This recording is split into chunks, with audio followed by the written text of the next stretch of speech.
ओम सुमुखश्चैकदन्तश्च कपिलो गजकर्णकः लंबोदरश्च Victo विघ्ननाशो विनायकः धूम्रकेतुर्गणाध्यक्षो बालचन्द्रो Gajanan द्वादशेतानि नामानि यावडे शृणुयादपि विद्यारम्भे विवाहे च प्रवेशे निर्गमे तथा संग्रामे संकटे चैव विघ्नस्तस्य न जायते। 4 तारीख की 4 जून को बुधवार का अवसर और 9वीं तिथि विद्यमान है। और यदि मिथुन राशि के दृष्टिकोण से देखा जाए तो आपके लिए विशेष तौर पर अच्छा योग बन रहा है। आपकी राशि के दृष्टिकोण से महेश नवमी का योग है। ऐसे में स्वास्थ्य का थोड़ा ध्यान रखने का प्रयास करना चाहिए। थोड़ा सा जल संबंधी समस्याओं को उत्पन्न हो सकता है, पेट संबंधी रोग परेशान कर सकते हैं, तो कोशिश करें महामृत्युंजय मंत्र का जप करें और हो सके तो गणेश जी पर दूर्वा अर्पित करने का प्रयास करें। आपकी राशि के दृष्टिकोण से ये उपाय ज़रूरी है। 2-3 दिन खासतौर पर ध्यान रखें तो अच्छा रहेगा। 5 तारीख का दिन बृहस्पतिवार का अवसर, दशमी तिथि विद्यमान है। गंगा दशहरे का सुंदर योग बन रहा है। बटुक भैरव जयंती का सुंदर योग बन रहा है। ग्रह नक्षत्रों के दृष्टिकोण से आपके लिए जो ग्रहों स्थिति है, मन और विचार थोड़े मिलते दिखाई दे रहे हैं, लेकिन ध्यान रखिएगा ग्रह नक्षत्रों के दृष्टिकोण से इस वक्त मन में कहीं एक और समस्या उत्पन्न हो रही है। आप धर्म से दूर भागते दिखाई देंगे। आपको कहीं ना कहीं किसी न किसी की गलत व्यक्तियों की सलाह मानने से नुकसान हो सकता है, क्योंकि मन में अश्रद्धा जगाना बहुत आसान होता है।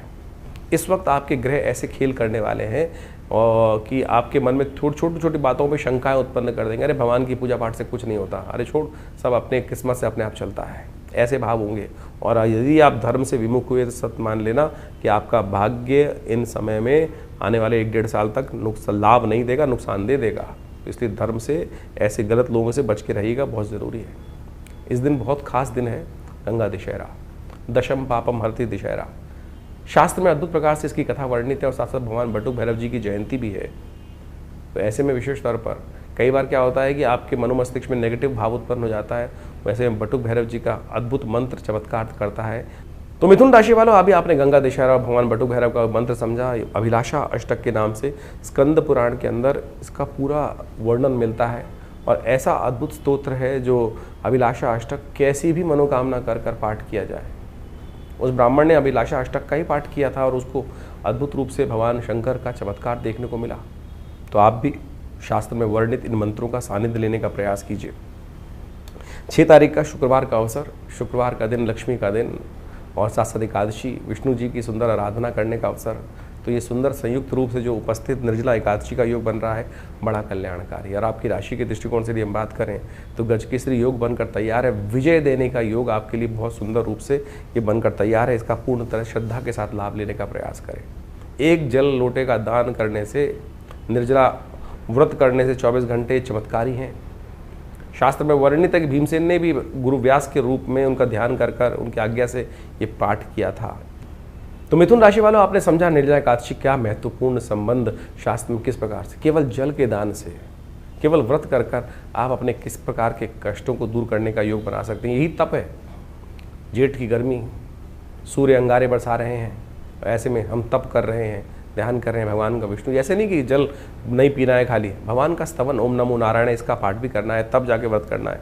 इस दिन बुध भी आपकी राशि में प्रवेश करने का योग बना रहे हैं। बड़ा सुंदर योग बनकर तैयार है। तप का लाभ भी देने को तैयार है। बुध कुछ दिन बाद उदय भी हो जाएंगे। तो अब पूरी तरह से बुध आपके लिए कई चीज़ों को ऑर्गेनाइज करने के रास्ते की तरफ जा रहे हैं। बृहस्पति पहले से विराजमान है। बड़ा सुंदर योग बनकर तैयार है। 7 तारीख की यदि हम बात करें तो विशेष तौर पर इस दिन शनिवार का अवसर, द्वादशी तिथि विद्यमान है। गजकेसरी योग बनकर तैयार हो गया है। आपकी राशि के दृष्टिकोण से बृहस्पति ने पूर्ण दृष्टि डालकर चीज़ों को बैलेंस करने के लिए, चीज़ों में सफलता दिलवाने के लिए आपके लिए योग बनाकर तैयार है। और शनि को मनाए जाएं, शनिवार का दिन है तो बहुत अच्छा रहेगा। कोशिश ये करें इस दिन विशेष तौर पर मंगल जो है वो भी अच्छे शक्ति संपन्न होने जा रहे हैं। जो कमज़ोर स्थिति में चल रहे थे पिछले करीब 6 महीनों से, वो भी बदलने का सुबह 4:11 पर योग बना लिया है उन्होंने।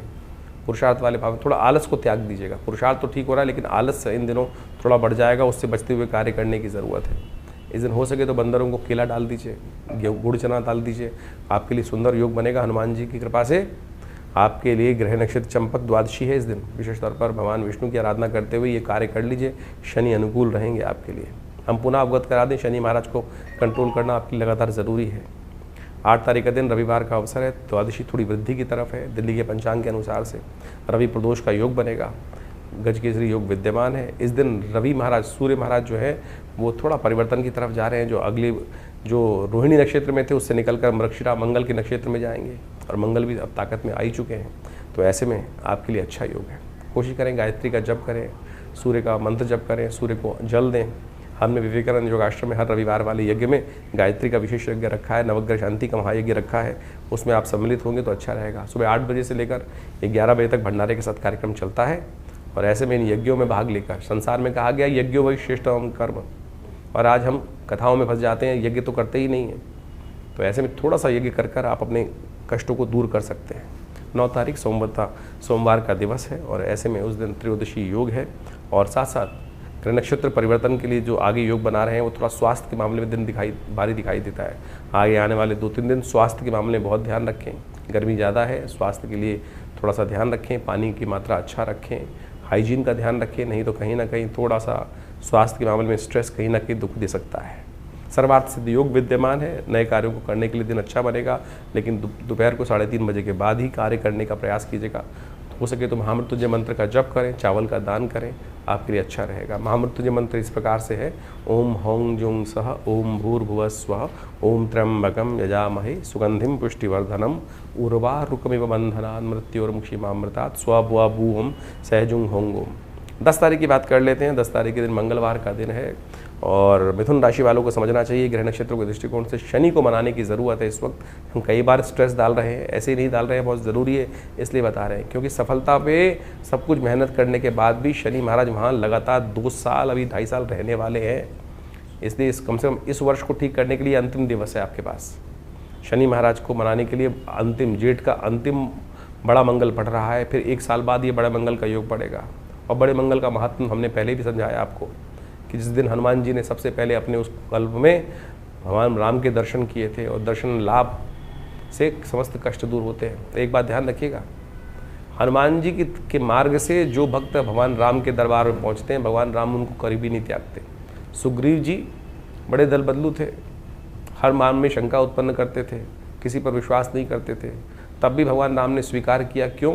भगवान राम ने स्वयं कहा इस बात को कि इसलिए स्वीकार कर रहे हैं क्योंकि हनुमान जी ने, लक्ष्मण जी ने एक बार प्रश्न चिन्ह लगाया कि इनको संभालना बड़ा मुश्किल पड़ेगा सुग्रीव जी को, कि हर क्षण मन बदलता रहता है इनका।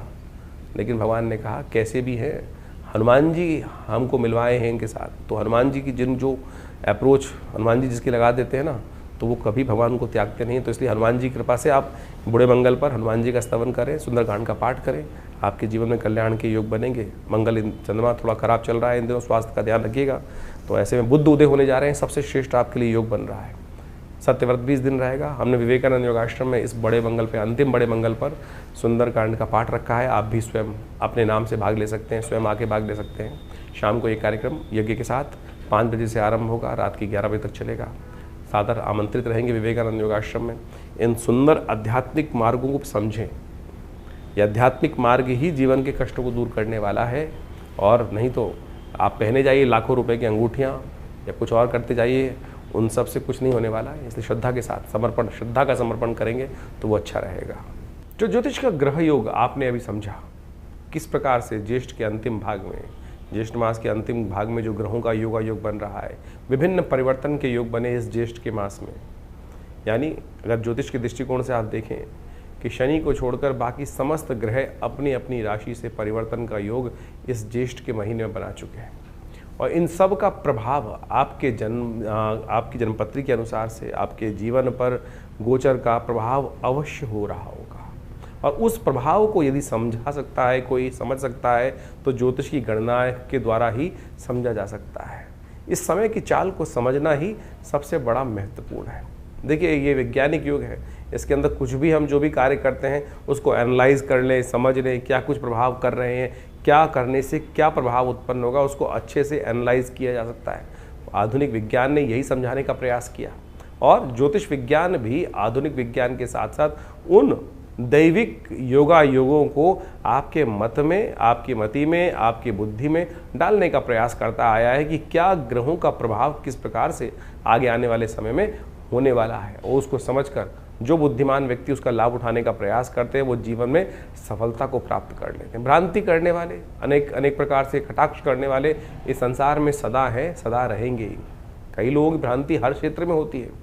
वैज्ञानिक तरक्की हो रही है तो क्यों हो रही है, उसका क्या लाभ है, क्यों करनी है, किस प्रकार से करनी है, गाड़ी आई तो क्यों आई, विमान बने तो क्यों बने, दवाइयाँ बनी तो क्यों बनी, किस प्रकार के कटाक्ष लोग करते रहेंगे।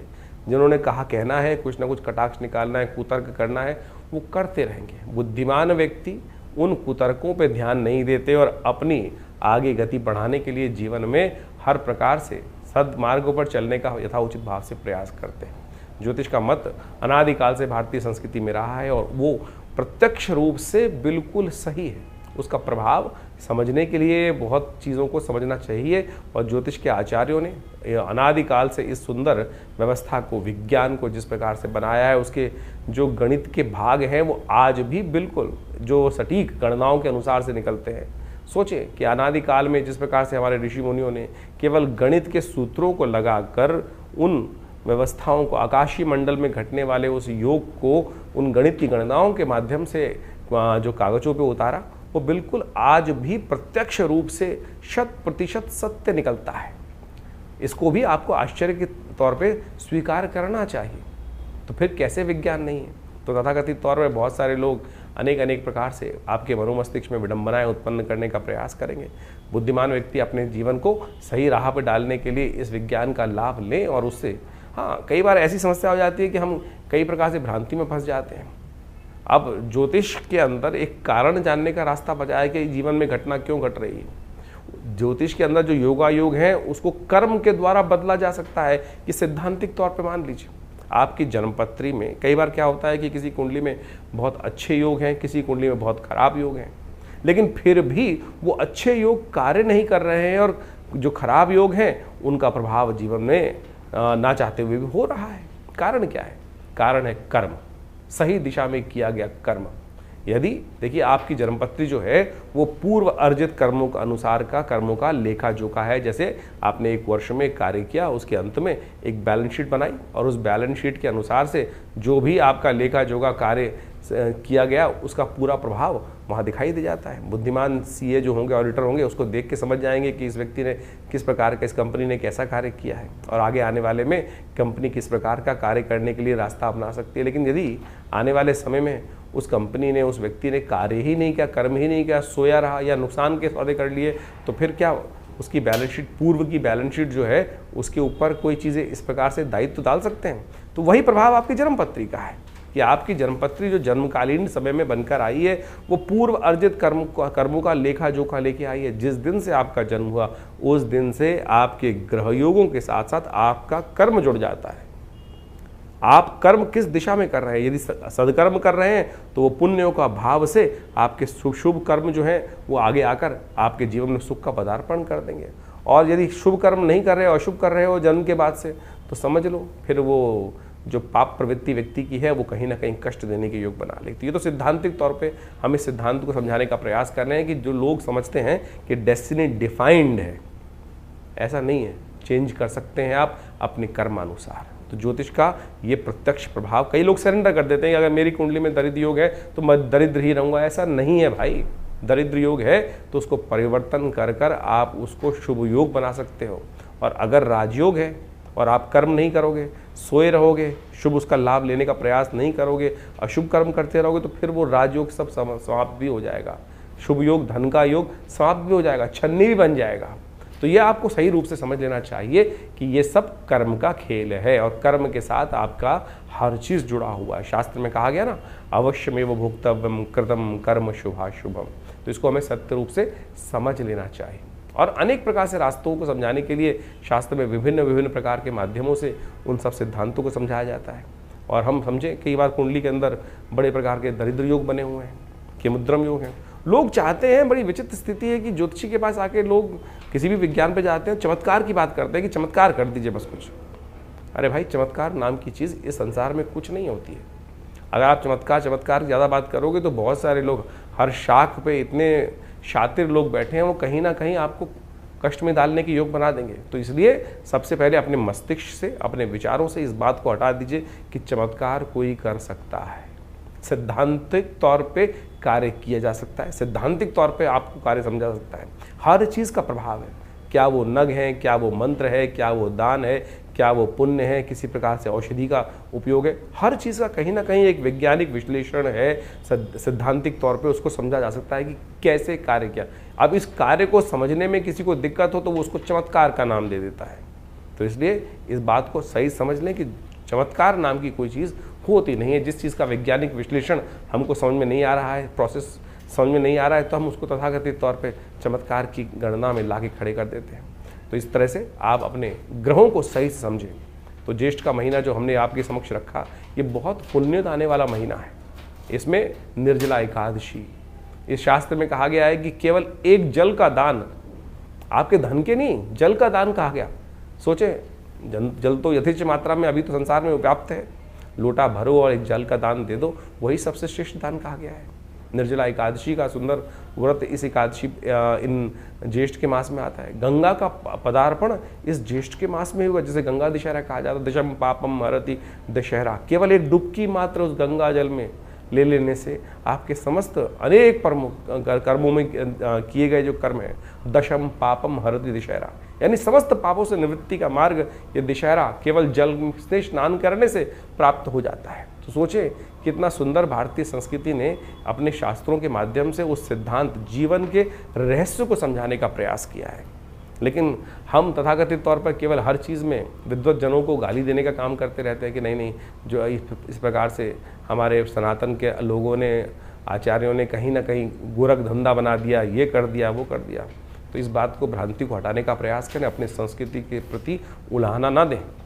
हमने संस्कृति के प्रति क्या किया वो समझने का प्रयास करना है हमको, तो वो अच्छा रहेगा। संस्कृति तो बड़ी सुंदर है, परिष्कृत है, सुंदर है, सुनियोजित है, सुसज्जित है, तो हम उसको सुंदर रूप से अपनाने का प्रयास यदि कर लें तो बहुत अच्छा रहेगा। तो आप हमारे शास्त्र मतों को, हम अपने अनेक कथाओं के माध्यम से इन समस्त ज्योतिष के रहस्यों को आपके समक्ष रखने का प्रयास करते हैं, वैदिक कथाओं के माध्यम से उनको समझाने का प्रयास करते हैं। यदि आप इन सब सिद्धांतों को समझ लें तो आपको पूर्ण रूप से अपनी संस्कृति के प्रति विश्वास भी जगेगा, श्रद्धा भी जगेगी, और उससे आप जानकर अपने आप को भी अच्छा लाभ देंगे और हमारे समाज को भी लाभ देंगे। तो ज्योतिष विज्ञान के द्वारा इन समस्त सिद्धांतों को समझ लीजिए और अपनी जन्मपत्री को अच्छे से समझिए। अपनी जन्मपत्री के अनुसार से चीज़ों को समझते हुए अपने जीवन के फील्ड को समझने का प्रयास करें, किस क्षेत्र में कार्य कर रहे हैं।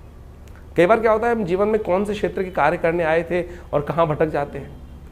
बचपन से ही, बाल्यकाल से ही हमको अपने जीवन के लक्ष्य को समझना चाहिए कि मैं किस चीज़ के लिए बना हूँ, मैं कौन से कार्य करने के लिए। नहीं तो क्या होता है, जीवन में व्यक्ति भटकता रहता है और फिर जाके 40-50 साल बाद उसको एक दिशा प्राप्त होती है।